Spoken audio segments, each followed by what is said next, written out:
As praias no Rio de Janeiro estão completamente integradas ao contexto urbano. O Rio de Janeiro possui um dos maiores trechos de praias urbanas do mundo.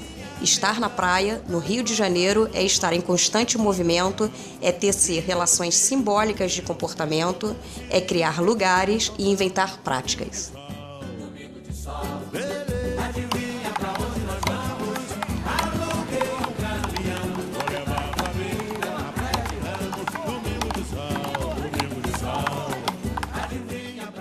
Foi nas areias da praia de Copacabana, no trecho compreendido entre a Rua do Vivier e o Copacabana Palace, no chamado posto 2,5, que Liam Pontes criou o esporte que ficou conhecido como frescobol, uma junção das palavras frescor, já que inicialmente era praticado na beira d'água, com a palavra bol, criando assim a palavra frescobol em português.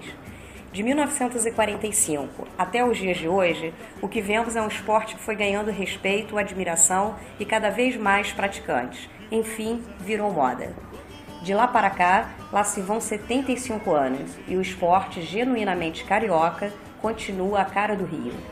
O esporte já conta com associações, como por exemplo a ABRAF, que é a Associação Brasileira de Frescobol, federações e os atletas buscam a criação de uma confederação. Os campeonatos surgiram lá na década de 80, tendo o Grupo da Ilha fundamental importância para a criação dos circuitos e também para a organização do esporte.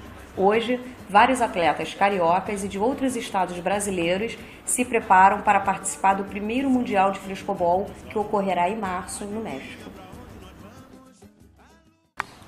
Cacau, você podia contar pra gente, fazer um breve mapeamento de onde se joga hoje frescobol aqui no Rio? Vindo de Niterói, você tem uma área lá em frente ao Clube Central, em Icaraí. Você passa Ilha do Governador, na Praia da Bica, tem rede, poço artesiano. Passando para cá, Praia do Flamengo, em frente ao Castelinho, 2 de dezembro. Você tem Santa Clara, em Copacabana, Bolívar, posto 4, mais ou menos. Praia do Diabo, lá você pode jogar na beira d'água até, é o único lugar que pode ser jogado na beira d'água. Depois, passando, vai chegar na Barra, tem o posto 7, que também fica o dia todo, tem poço artesiano lá para a galera se molhar. E o posto 9 no Recreio.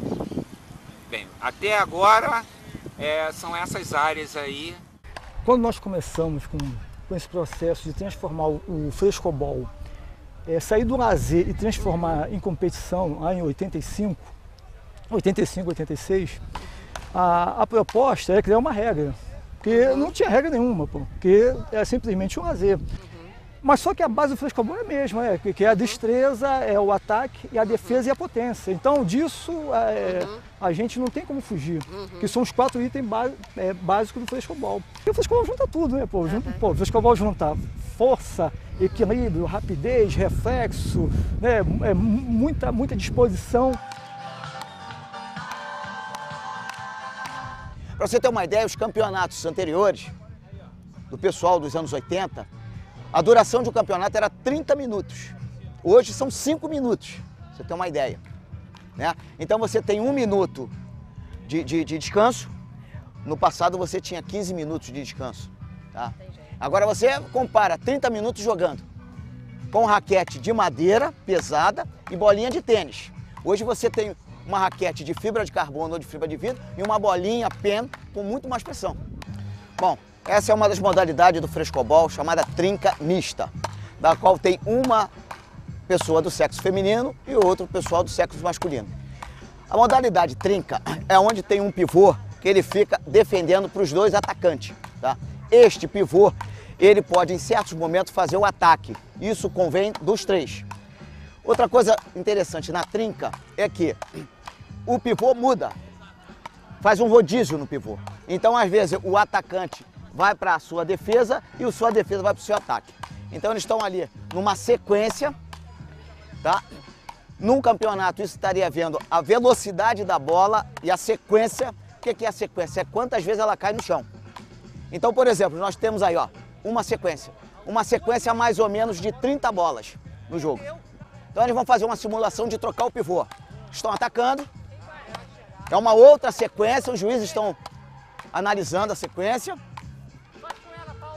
Aí tá indo. Agora a troca de pivô, sem parar o jogo. Uma sequência, outra sequência. Então mais uma sequência de mais ou menos umas 40 bolas. O jogo é 5 minutos de jogo, tá? E o que acontece? Entre um jogo ou outro, o mínimo de batida que tem é mais ou menos 500, 600 bolas, para você ter uma ideia. Ele tá batendo uma lateral, um gancho, lateral, um salvamento, outro salvamento. Isso vai contando também na planilha, um salvamento.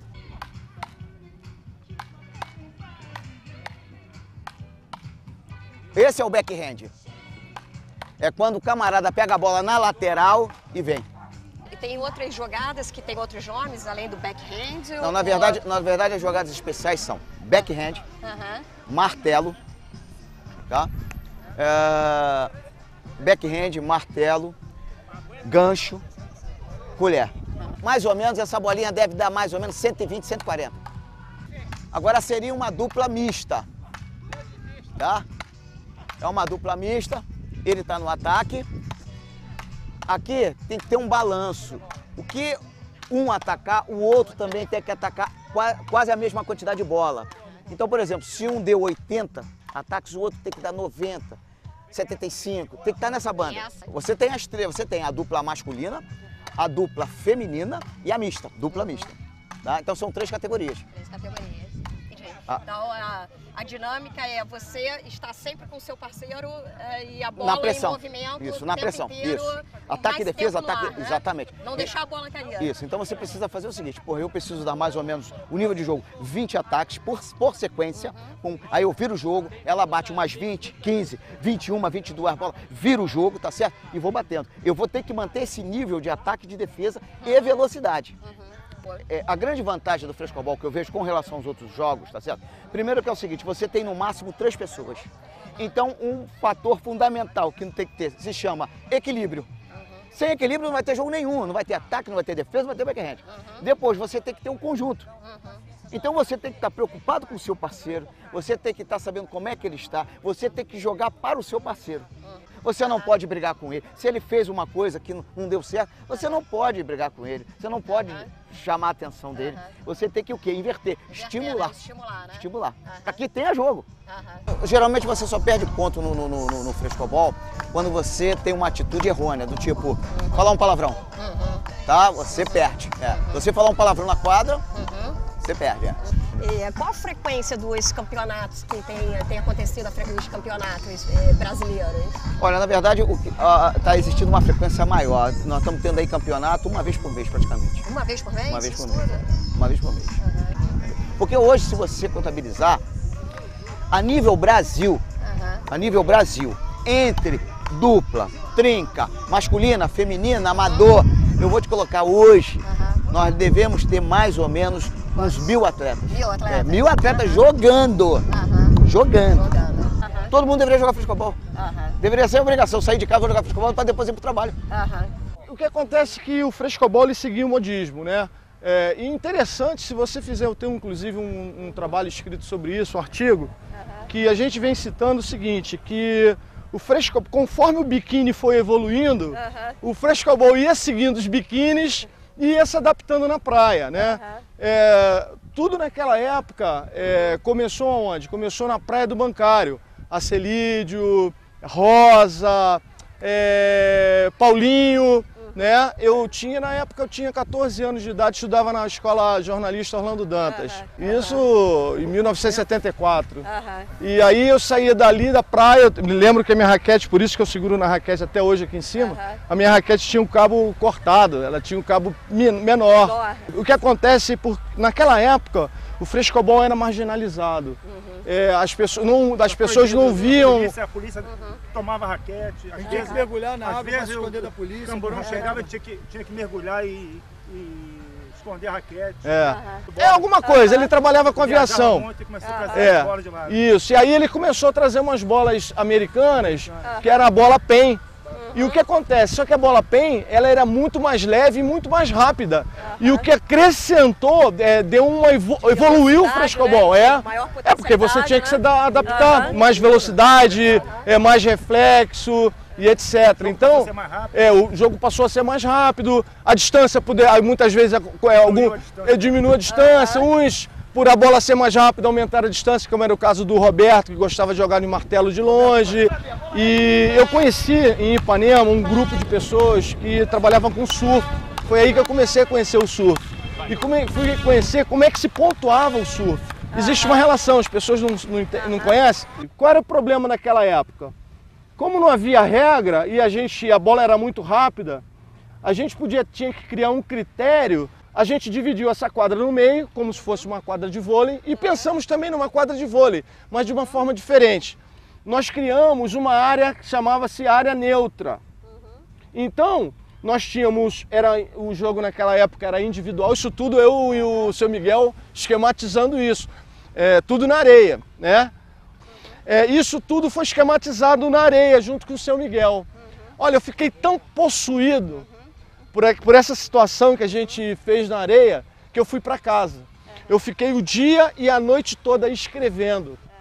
E o que aconteceu? Naquela época, como era muito subjetivo, as pessoas não acreditavam que a gente pudesse colocar uma regra. Só que eu peguei essa parte que tirei da areia, coloquei na mente e coloquei no papel. Isso foi em 1985. Mas eu precisava de pessoas loucas como eu, que pudessem acreditar que uma coisa tão subjetiva pudesse ser criada uma regra. Que pudessem pensar como eu e tirar do papel para a realidade. E nós conseguimos. Essas pessoas são Roberto Silveira Brito, Eduardo Caribé, Gilberto e o Vladimir. E aí essas 4 pessoas, esses 4 loucos, nós conseguimos então, eu não fiz nada sozinho, ninguém faz nada sozinho, né? Nós conseguimos então realizar, como a Celide falou, e eu creio que é verdade, eu não vou falar tão grande do mundo, mas o primeiro campeonato de frescobol do Brasil é um frescobol originário brasileiro. Nasceu em Copacabana, eu conheci o filho do cara que fez a primeira raquete, começou a jogar em Copacabana, mas talvez ele nunca pensou que o frescobol pudesse evoluir tanto. É o Leão Ponte. Eu conheci o filho dele. Primeiro torneio eu joguei logo contra o campeão, contra o Marquinhos Paru. O primeiro torneio foi individual. 30 minutos, hoje em dia são 6 minutos. Naquela época 30. 15, hoje são 5 minutos. E eu fui pela parte principal. Aí na semifinal eu perdi para o Ronaldo, ele foi para a final com o Ronaldo, Marquinhos Paru e gol do Ronaldo. Então os 3 primeiros colocados, um ganhou do outro. Eu ganhei do primeiro, o primeiro ganhou do segundo e o segundo ganhou do terceiro. A Rosa, inclusive, no primeiro campeonato ela não participou, porque não tinha mulher. Ela só veio participar depois. Ela era uma das juízas. Porque hoje se joga, o frescobol ele é jogado como equipe. Mas naquela época o jogo era individual. Era ataque e defesa. Como no tênis. A gente adaptamos algumas coisas do tênis, adaptamos a subjetividade do frescobol, né? Do frescobol, do surf. De acordo com a performance do atleta, o juiz vai dando nota. Se porventura tiver empatar de alguma maneira, a última palavra do head judge. E aí foi que o gerente lá dessa equipe me chamou então para ser o diretor técnico do próximo campeonato, então, que seria o Campeonato Brasileiro de Frescobol, que foi na praia de Copacabana e Ipanema. Hoje tem campeonato de frescobol no Brasil inteiro. Uma coisa que era marginalizada, como o surf era marginalizado no passado, né? O nosso esporte era dito como esporte de maconheiro na época na Ilha do Governador, né? A gente precisa evoluir com a nossa cultura esportiva brasileira, ela precisa evoluir. E o frescobol, ele é uma criação genuinamente carioca e é brasileiro, né? Então muitas vezes a gente quer trazer coisa de fora para o Brasil, né? Mas não, o frescobol ele é genuinamente brasileiro. né? E ele não pode ser nadar e morrer na praia. Ele tem que evoluir, ele tem que ir para as escolas, ele tem que ser estudado pelo profissional de educação física. É uma tradição. Isso, né? ele tem que ser quais os benefícios. Né? Isso tem que ser levado para as faculdades, para saber fazer estudos científicos em torno do frescobol, né? E naquela época as raquetes eram de madeira, pesada pra caramba, a Sulina, por exemplo, uma das primeiras marcas.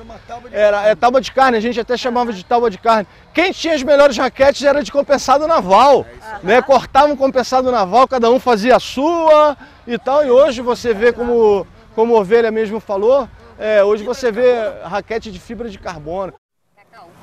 Conta um pouco pra gente da sua rotina, da sua experiência com o frescobol. Você que é um dos responsáveis por esse posto de frescobol aqui no Flamengo. É educador físico, é atleta, participa de campeonatos. Como é que foi a sua participação em relação com o frescobol? Bem, eu comecei o frescobol em 87. E assim, na verdade, eu vinha pra cá, garoto, né, e ficava na grama ali olhando o pessoal jogar, brincar aqui. Aqui tinha uma vala negra nesse lugar, né? E aí todo mundo brincando e tal, e eu comecei o frescobol, na verdade, na minha comunidade, na Tavares Baixo. E vim pra cá e meu irmão me apresentou o Baninho, que mais pra frente ele passou a ser meu parceiro de competição, né? E também foi o idealizador da primeira área de frescobol no mundo, que é essa da Praia do Flamengo. Então aí a gente, bem, voltando, né, essa coisa de competição, eu visualizei a turma da Ilha do Governador, tudo bem justinho, sabe, com uniforme e tal, e achei interessante, eles bem organizados, né, para um campeonato em 87. Pedimos à administração do parque, né, do Flamengo, o apoio de botar aqui o poço artesiano, foi que trouxe os jogadores de beira de praia para a nossa área aqui, porque jogar assim fica muito insuportável, né? Então, nossos passos foram passos de formiga nesse período de 66 anos, né, que o frescobol existe, mas também foi um passo assim, decisivo para as outras áreas de frescobol, porque a ideia nossa aqui de organização está passando para outras áreas. Hoje existe Copacabana, Barra, que é, na verdade, é a vitrine principal do frescobol para o mundo. E a gente tem maior guardado no nosso coração, sabendo que a Praia do Flamengo foi assim a precursora dessa história que está acontecendo no Rio, no Brasil e também no mundo, da gente mostrar o frescobol organizado, que faz bem à saúde, que confraterniza. A ideia é essa, e é nosso esporte, né? Esporte brasileiro. É no Rio de Janeiro que se encontram os dois principais fabricantes de raquetes artesanais de frescobol, os cariocas Luiz Negão e Cacau. Além de fabricantes de raquetes, são atletas e competidores. Eles recebem encomendas de todo o Brasil e também de outros países. O processo da raquete é o seguinte, a gente cortar uma peça assim que a gente chama de moldura, né? Então depois da moldura nós vamos cortar as laterais para fechar, que é um compensado 4 milímetros naval. Então nós vamos botar um aqui dentro, que vai começar o segredo. Vocês são as primeiras a saber, vai divulgar para todo mundo mesmo. A gente usava isopor aqui dentro. Mas o isopor, ele com o tempo da pancada, ele ia esfarelando muito. E nós mudamos por um outro material, que é um pouco mais forte que o isopor, que é o poliuretano. Mas ele estava segurando um pouco a bola. Quando a bola batia na raquete, estava segurando um pouco. Então eu aqui na minha experiência, fui juntando os pauzinhos, juntando, comecei a usar uns pinos de madeira dentro da raquete, numa posição mais ou menos assim, ó. Assim, um no meio, outro aqui e outro aqui. Fazia assim.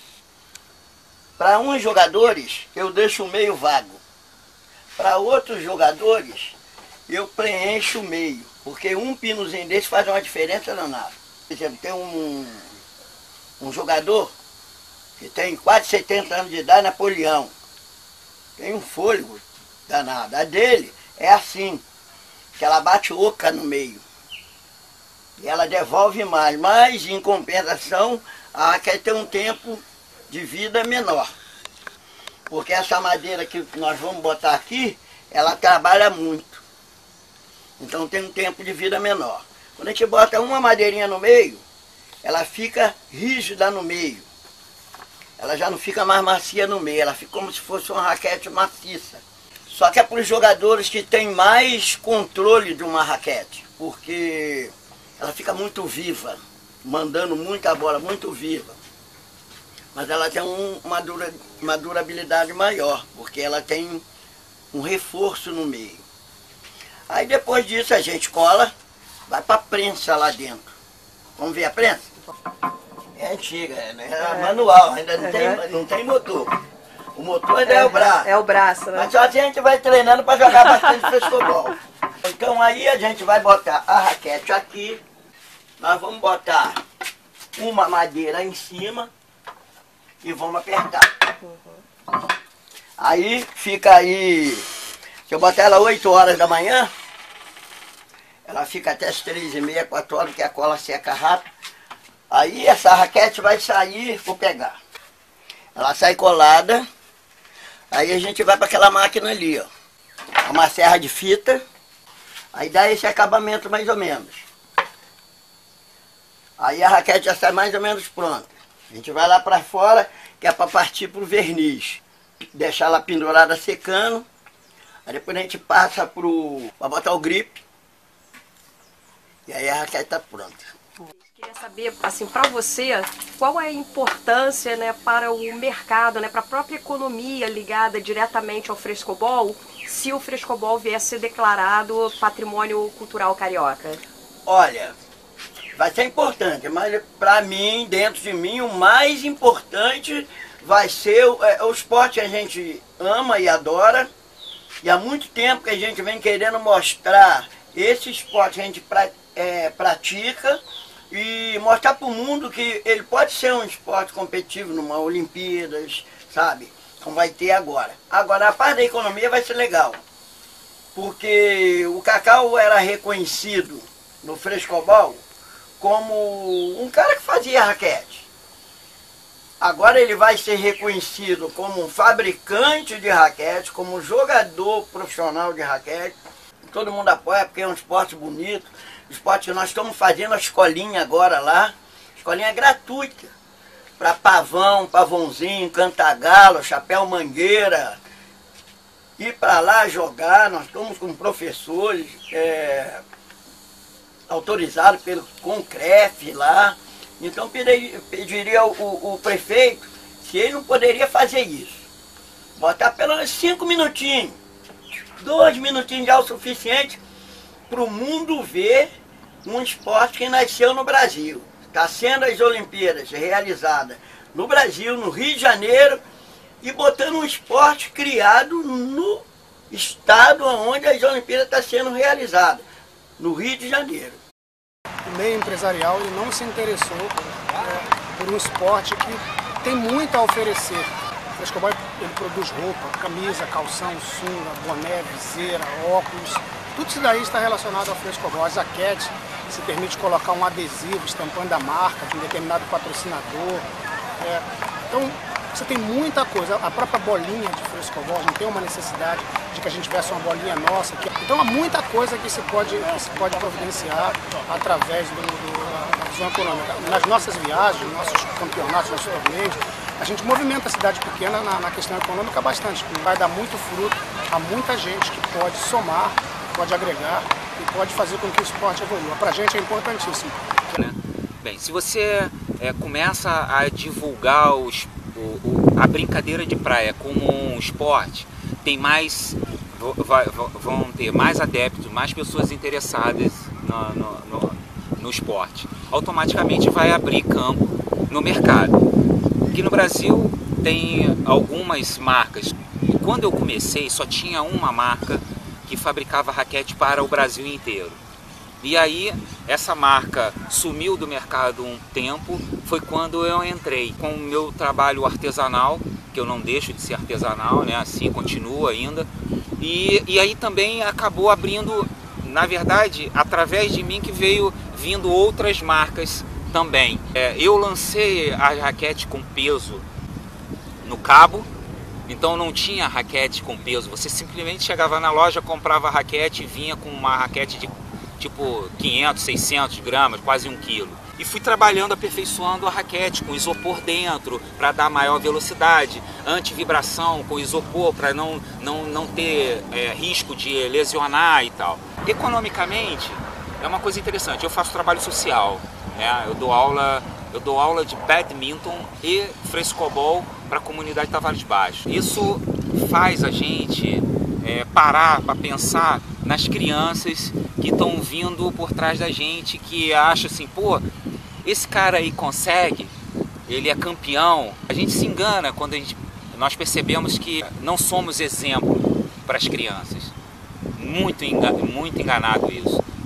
As crianças percebem isso e aí a gente tem um futuro pela frente. Mas também só esse futuro só vai acontecer se politicamente tiver tudo voltado para isso acontecer. Então é completo o negócio aí. Uma importância muito grande no aspecto social, na qual você agrega pessoas que de repente não têm uma capacidade de comprar uma raquete, entendeu? De comprar uma bolinha, algo mais caro, entendeu? E vem para o frescobol, que tem um material bem mais acessível, entendeu? Em vista de muitos esportes que tem por aí, tá? Eu mesmo estou fazendo um projeto em São Conrado, um projeto social, com a galera da Rocinha, com as crianças, os adolescentes da Rocinha, junto com o meu parceiro Michel Lima, que está trazendo as crianças da comunidade para praticar um esporte na praia. E contudo, tirando ela do meio de um meio social mais disturbado, podemos dizer assim, tá vendo? Aí agregando para ela mais qualidade de vida, entendeu? Focando elas também na parte dos estudos, que também pra gente é super importante, e fazendo mais um tipo de atividade física. Por que você acha que o frescobol deveria ser declarado patrimônio carioca, hein? Olha, primeiro porque nasceu aqui nas areias do estado do Rio de Janeiro, né? Porque ele é lúdico, porque ele é divertido, porque ele trabalha as partes coordenativas do corpo humano, e eu acho que ele deveria ser levado para a escola, ensinado nas escolas carentes, né? Enfim, nos CIEPs, nos clubes, né? Você tem geograficamente o Rio de Janeiro ideal para jogar frescobol. Você tem praças que você pode jogar frescobol, você tem praias boas, inúmeras praias, tá certo? Quer dizer, é um esporte barato, popular, tá certo? Não é difícil aprender, tá certo? Quer dizer, é um esporte que te dá muita saúde, mexe cardiovascular, tá certo? Mexe outra coisa interessante, o ponto de equilíbrio, é um esporte que te dá equilíbrio. Eu acho que tem tudo a ver, até porque nasceu no Rio de Janeiro, tá certo? Então eu acho que seria ideal. Eu sou muito a favor da geração saúde e eu tenho amigos meus do passado que graças ao esporte e ao frescobol largaram a droga. Eu sou contra a droga e sou a favor de quem está na droga, vem pro esporte, que é a tua salvação. Primeiro, ele foi criado em Copacabana, né? Pô, nasceu em Copacabana, tem que ser a cara do Rio. Se a prefeitura vier aprovar o Instituto Histórico, que o frescobol se torne patrimônio histórico da cidade de Janeiro, eu acho que vai ser um ganho para qualquer um que jogue frescobol. Não é só para a gente que está dentro do frescobol competição, mas para qualquer um que chega ali na lojinha, compre sua raquete e vem para a praia com seu filho brincar. Eu acho que vai ser porque vai falar assim, não, eu estou jogando um esporte que é patrimônio da cidade, quer dizer, você vai mexer você mexe com a questão do sentimento, né? Das pessoas, você está mexendo com o sentimento, né? Não é meramente, porque se tornou, não, você está mexendo com o sentimento. A história do frescobol veio vindo só com os jogadores, né? Com os frequentadores de jogo, né? Ter politicamente o apoio faz a gente ter uma certa tranquilidade de saber que a gente tem condição de ampliar isso de uma forma social, que pode participar, ser reconhecido como esporte, como patrimônio cultural. É um meio de ajudar as crianças a fazer um trabalho em comum, em harmonia. Então, um dá, o outro recebe, o outro dá. Essa é a filosofia principal do esporte, do nosso esporte brasileiro. Nós, como cariocas, como brasileiros, precisamos valorizar o que é nosso. Então, enquanto carioca, nós precisamos nos apropriar daquilo que é nosso. Todo mundo que é detentor de alguma coisa, ele busca se apropriar daquilo que é dele. E o frescobol, ele é carioca, ele é nosso. A questão do açaí, que é do Pará, foi registrado pelos japoneses. Os japoneses se apropriaram dele, do açaí. Não vamos deixar que aconteça o mesmo com o nosso frescobol, que é nosso. Nascido aqui nessa praia maravilhosa de Copacabana, aqui nasceu o frescobol. Então, isso é interessante para o povo do Rio de Janeiro. Isso traz moda, isso traz cultura. Quem fundou o futebol? Os ingleses se orgulham, tem um orgulho tremendo do futebol deles. E nós, cariocas, precisamos ter orgulho do frescobol, que é um jogo, é um esporte. Ele é maravilhoso, ele é lúdico, ele é fantástico. Por isso, o frescobol ele merece ser declarado como patrimônio do povo carioca, do povo do Rio de Janeiro. Ele vai fazer com que o frescobol, ele seja mais respeitado, ele seja visto, realmente como um esporte que é. Ele vai trazer mais gente para jogar, ele agrega muito para a cidade e agrega para o esporte. Para todos aqueles que convivem dentro do meio do frescobol, essa transformação, esse tombamento como bem material do povo carioca vai contribuir muito. Ele vai trazer muito para a gente, nós vamos ganhar muito como esportista, como aqueles que dinamizam e buscam o melhor para o esporte. Podem dizer o que quiser, mas o xodó do povo é o Rio. Casa do samba e do amor, do Redentor, louvado seja o Rio. Rio, pra delírio dos mortais, pedras monumentais combinaram aqui.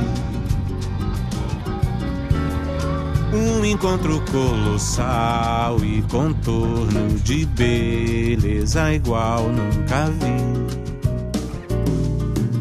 Com esse poder, outra cidade não há, não consigo pensar em duas. É muito fácil sentir a mão de Deus em tudo. Em Copacabana o rio bate um bolão. Garotas que passam têm lugar na canção. Tudo está ali pra quem sabe o que é bom. Ninguém mais esquece o Réveillon. Fevereiro e março é tempo de carnaval. O rio que traço é o lugar natural pras coisas do amor, do jeito que se quer.